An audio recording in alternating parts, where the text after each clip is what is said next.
एक व्यक्ति के जीवन में बहुत तनाव था। उसका पूरा जीवन तनाव में ही निकल रहा था। उसे ऐसा लग रहा था कि मानो वह जीवन नहीं जी रहा, बल्कि तनाव जी रहा है।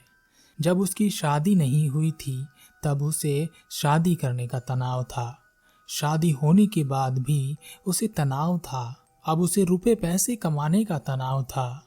रुपया पैसा आने लगा तो बच्चे नहीं होने से तनाव था। बच्चा हुआ तो उसके भविष्य का तनाव था। उसकी जिंदगी जैसे तनाव बनकर रह गई थी और वह उससे छुटकारा चाहता था। तब एक दिन उसने कुछ सन्यासियों को देखा। वह बड़े खुश लग रहे थे। उनके चेहरे पर किसी प्रकार का कोई तनाव नहीं दिखाई दे रहा था। तब उसे लगा कि शायद सन्यासियों का जीवन तनाव रहित होता है। वहां समस्याएं नहीं होती और ना ही उनके जीवन में कोई तनाव होता है। शायद यही जीवन सर्वोत्तम है। इसलिए उसने अपने परिवार को छोड़ दिया और सन्यासी हो गया और एक गुरु का शिष्य बन गया। लेकिन तनाव कोई शहर तो नहीं है, कोई देश तो नहीं है जिसे छोड़कर तुम दूसरी जगह चले जाओ। घर बार छोड़ देने के बाद उसके जीवन में एक नए तरह का तनाव था।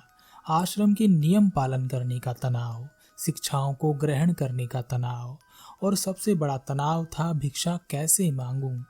और सारे शिष्यों में एक दूसरे से ज्ञानी बनने की होड़ लगी रहती। कुछ दिन तो सही चलता रहा, लेकिन फिर उसे अपने परिवार की चिंता होने लगी और उसकी याद आने लगी। उसने महसूस किया कि उसके सांसारिक जीवन में भी तनाव था और उसके सन्यासी जीवन में भी तनाव है। वह आश्रम से भाग जाना चाहता था। उसे लगा कि जब तनाव दोनों ही जगह है तो परिवार के साथ तनाव लेने में क्या समस्या है। एक रात वह आश्रम से भाग रहा था। तभी उसके गुरु ने उसे देख लिया। उसे रोका और उससे कहा, जिससे भाग रहे हो उसे तो तुम साथ लेकर भागे जा रहे हो। फिर तुम्हारे भागने का क्या औचित्य रह जाता है और कहाँ कब तक भागते रहोगे। गुरु की आवाज सुनकर वह रुक गया और उसने कहा, गुरुदेव, मेरे जीवन में बहुत तनाव था। उसी तनाव से छुटकारा चाहता था, इसलिए मैं सन्यासी बना। लेकिन यहाँ भी मेरे जीवन में उतना ही तनाव है, इसलिए मैं वापस अपने सांसारिक जीवन में लौट रहा हूँ। गुरु ने कहा, वह सब तो ठीक है, तुम जा सकते हो, लेकिन कम से कम तनाव तो यहाँ छोड़ जाओ। वापस सांसारिक जीवन में भी तनाव लेकर घूमोगे तो यहाँ आने का क्या फायदा। शिष्य ने कहा, ऐसा क्या हो सकता है? क्या यह संभव है? क्या मेरे जीवन से तनाव जा सकता है? गुरु ने कहा, हाँ, क्यों नहीं, यह हो सकता है, पर तुम्हें इसके लिए काम करना होगा। जाओ और किसी एक ऐसे व्यक्ति को ढूंढ कर लाओ जिसके जीवन में तनाव ना हो। तब मैं तुम्हारे जीवन को चिंता और तनाव से मुक्त कर दूंगा। गुरु की बात सुनकर वह शिष्य बहुत खुश हुआ और वह एक ऐसे व्यक्ति की तलाश में निकल गया जिसके जीवन में तनाव ना हो, चिंता ना हो। वह कई गांव में घूमा, कई नगरों में गया, बहुत से लोगों से मिला, अनेकों दरवाजे खटखटाए, इस आस में कि कोई तो होगा, कोई तो कह देगा कि उसके जीवन में कोई तनाव नहीं है, कोई चिंता नहीं है। मगर तनाव और चिंता की बात करते ही सभी लोग बड़े गंभीर हो जाते। वह अपनी जीवन की समस्या को बढ़ा चढ़ाकर बताने लगते। वह उसे ऐसे बताते कि जैसे सबसे बड़ी चिंता और तनाव उन्हीं के जीवन में है। सुबह से शाम हो गई, लेकिन उसे ऐसा कोई व्यक्ति नहीं मिला जिसके जीवन में चिंता या तनाव ना हो। तब एक समझदार व्यक्ति ने उससे कहा, इस धरती पर एक ही व्यक्ति ऐसा है जिसके जीवन में चिंता या तनाव नहीं होता, और वह है शराबी। किसी भी शराबी व्यक्ति को ढूंढो, उससे पूछो, उसे न किसी की चिंता है और ना ही किसी तरह का तनाव उसके जीवन में होता है। और शिष्य ने एक बड़े शराबी को ढूंढ निकाला जो हमेशा नशे में रहता और उससे कहा, मैंने सुना है कि तुम्हारे जीवन में कोई चिंता या तनाव नहीं है। क्या तुम्हारा जीवन तनाव मुक्त है? शराबी ने लड़खड़ाते हुए कहा, चिंता वह क्या होती है? तनाव किस चिड़िया का नाम है?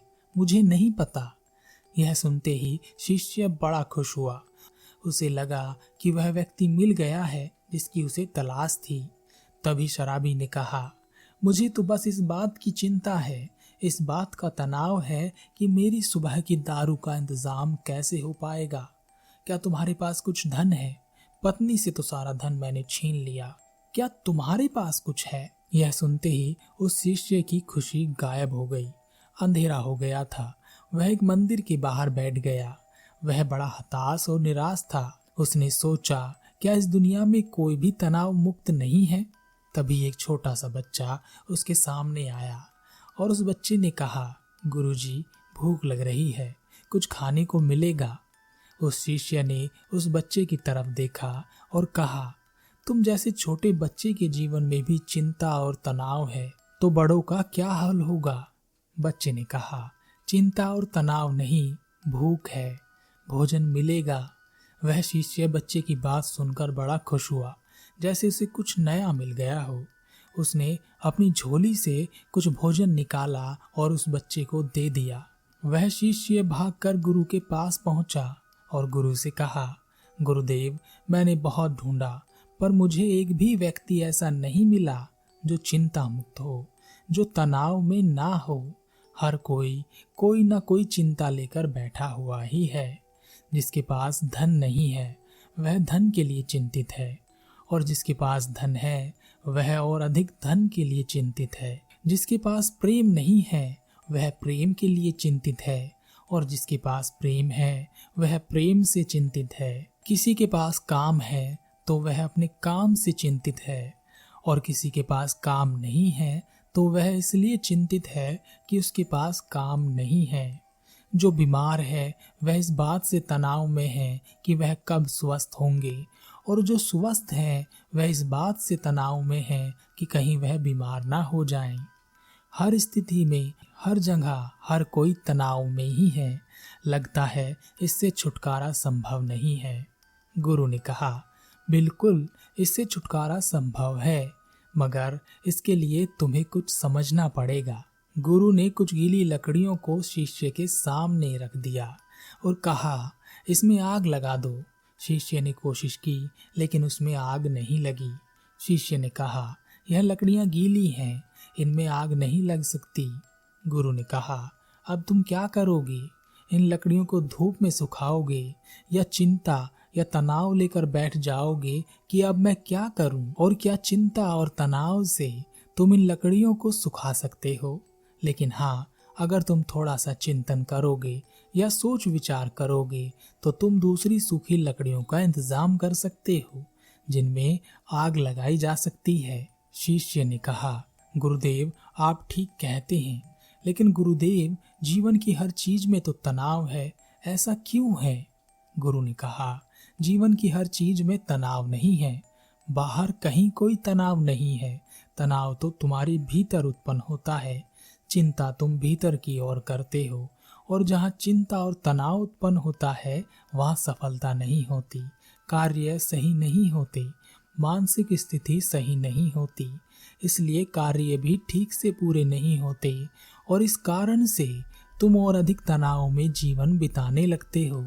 शिष्य ने कहा, लेकिन गुरुदेव, अगर चीजें हमारे मुताबिक होने लगें तो हम तनाव में आएंगे ही नहीं, सब ठीक रहेगा, ना हम चिंता करेंगे। यह लकड़ियां अगर गीली ही ना हो और मुझे सूखी ही मिल जाएं तो मेरे भीतर तनाव उत्पन्न होगा ही नहीं। तब यह लकड़ियों के स्वभाव पर निर्भर करेगा कि मैं तनाव लूं या ना लूं। गुरु ने कहा, जो इस बात को स्वीकार कर लेते हैं कि जीवन में हमेशा सूखी लकड़ियां नहीं मिलती, वह पहले ही सूखी लकड़ियों का इंतजाम करते हैं, और अगर उन्हें सूखी लकड़ियां ना भी मिलें तो वह धैर्य रखते हैं, सब्र रखते हैं, और उन लकड़ियों को सुखाने का पूरा प्रयास करते हैं, ना कि अलग अलग कल्पनाओं में खो जाते हैं, अलग अलग चिंताओं का एक घेरा बना लेते हैं कि सूखी लकड़ियां क्यों नहीं मिली, उसे क्यों मिली, मुझे क्यों नहीं मिली, यह कब तक सूखेंगी, अब मेरा क्या होगा, हमेशा मेरे साथ ही ऐसा क्यों होता है। ऐसा सोचने वाले लोग हमेशा तनाव में ही रहते हैं। जीवन में कुछ समस्याएं होती हैं और कुछ समस्याएं हम अपने आप बनाते हैं, जबकि वह समस्याएं वास्तव में होती ही नहीं है। शिष्य ने कहा, गुरुदेव, मैं कुछ समझा नहीं। गुरु ने कहा, तुम अपने परिवार को छोड़कर क्यों चले आए? शिष्य ने कहा, क्योंकि वहां मेरे जीवन में बहुत तनाव था। गुरु ने कहा, और यहाँ, क्या यहाँ जीवन में तनाव नहीं है? शिष्य ने कहा, हाँ, यहाँ भी तनाव है। गुरु ने कहा, अगर तुम्हारे भीतर हर कार्य को लेकर यह भाव उठते हैं कि यह कैसे होगा, मैं कैसे करूँगा, मैं कैसे सामना करूँगा, मैं चाहता हूँ लेकिन मुझसे ये नहीं होगा, यह मेरे साथ ही क्यों होता है, ऐसा ना होकर ऐसा हो जाए, मुझे कोई ना देखे, मैं छिप जाऊँ, किसी का मुझ पर ध्यान ना जाए, अब मेरा क्या होगा, यह मैं कहाँ फंस गया। क्या यही भाव तुम्हारे भीतर तुम्हारे परिवार के साथ और आश्रम में भी एक से नहीं उठते? शिष्य ने कहा, हाँ, बिल्कुल ऐसा ही होता है। जब मैं परिवार के साथ था तब भी, और जब मैं यहाँ हूँ तब भी। गुरु ने कहा, तब समस्या बाहर की नहीं है, तुम्हारे भीतर की है। तुमने एक बेवजह का तनाव भीतर बना रखा है, काल्पनिक बातों को सोचकर जो शायद कभी घटित भी नहीं होंगी। वैसा सोचकर तुम चिंताग्रस्त रहते हो, तनाव में रहते हो। जिस दिन तुम यह समझ लोगे कि एक समस्या होती है और उसका एक समाधान होता है, और उस समाधान को करने के लिए कार्य करना पड़ता है, और उसका एक परिणाम होता है, उससे अधिक कुछ नहीं, उस दिन तुम्हारे जीवन में कोई तनाव नहीं रहेगा। शिष्य ने कहा, गुरुदेव, आप सही कहते हैं। मुझे एक बच्चा मिला था। जब मैंने उससे पूछा कि क्या तुम्हारे जीवन में तनाव है, चिंता है, तो उसने कहा, न तनाव है न चिंता है, भूख है। तब मैं यह बात समझ नहीं पाया था कि समस्या तो भूख है, तनाव व चिंता नहीं, और केवल भूख का ही समाधान हो सकता है, चिंता या तनाव का नहीं। क्या आप भी अपने जीवन में चिंता और तनाव से गुजर रहे हैं? क्या आप भी छोटी छोटी बातों को लेकर हजार तरह के विचार करने लगते हैं? ऐसी बातें भी सोचते हैं जो शायद होंगी ही नहीं? क्या आपका मन भी नकारात्मक बातों से भरने लगता है? क्या आपको भी अपनी समस्या का समाधान नहीं मिलता? क्या आपको भी लगता है कि आपके साथ ऐसा क्यों हो रहा है? तो एक समस्या का समाधान ढूंढिए, ना कि ऐसे हजारों विचारों का जो तुमसे कहेंगे कि यह नहीं हो सकता। सब हो सकता है।